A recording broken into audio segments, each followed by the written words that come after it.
Something is lurking in the water. Do you see it?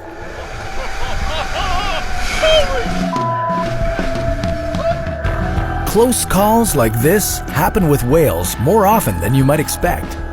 And although the people in these videos got away relatively unscathed, there's no denying that they were just meters away from being a whale's lunch. But what would happen if they hadn't been so lucky? Could a human body survive being swallowed by a whale? Has it ever happened before? This is What If, and here's what would happen if you were swallowed by a whale. If you've never seen a whale up close, it's hard to comprehend just how monstrous they can really be. To put it in perspective, the blue whale is the largest animal on the planet.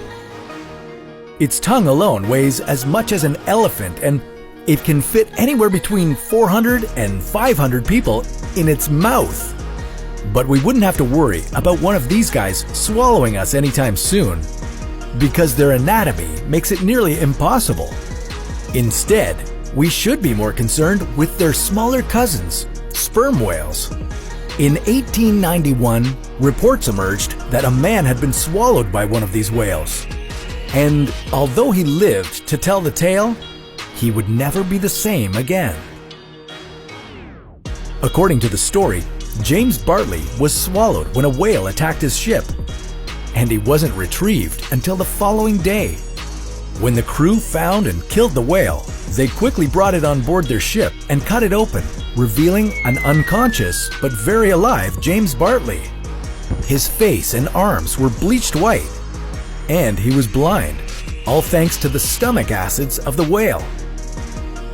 However, as the years went by, people started poking holes in this story and questioned whether James had really been swallowed by a whale.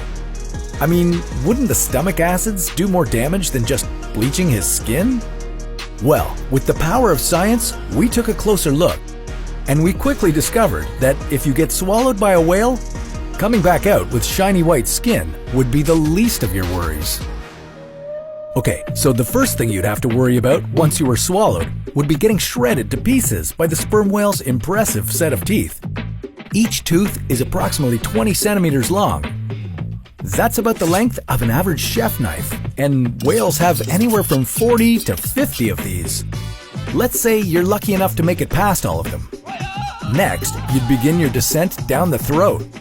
Not only would it be dark and slimy down here, but you'd also find it hard to breathe due to the lack of oxygen and an increase in methane gas.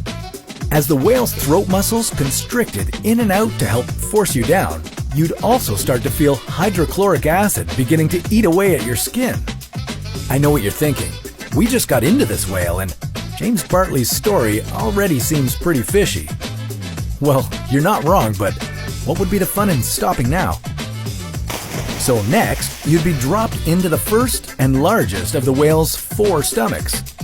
You'd probably be in there for a while, but on the bright side, you might have some light in the form of a bioluminescent squid or two being noshed on after your arrival.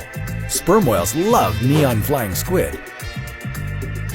You'd better enjoy this brief light show because after this, you'd just be tossed from one stomach to the next, with the acids breaking down almost all of your body until you're just a bunch of bones being unceremoniously ejected from the whale's anus. So yeah, it's pretty safe to say that there's no way you could be swallowed whole by a whale and live to tell the tale. Sorry, James, you may have been able to fool people in the 1890s, but we're onto you now. As vast as they are and as monstrous as they might seem to us, whales actually have no interest in eating humans. And if they could talk, they would probably make a point of telling us that. But that's a topic for another What If.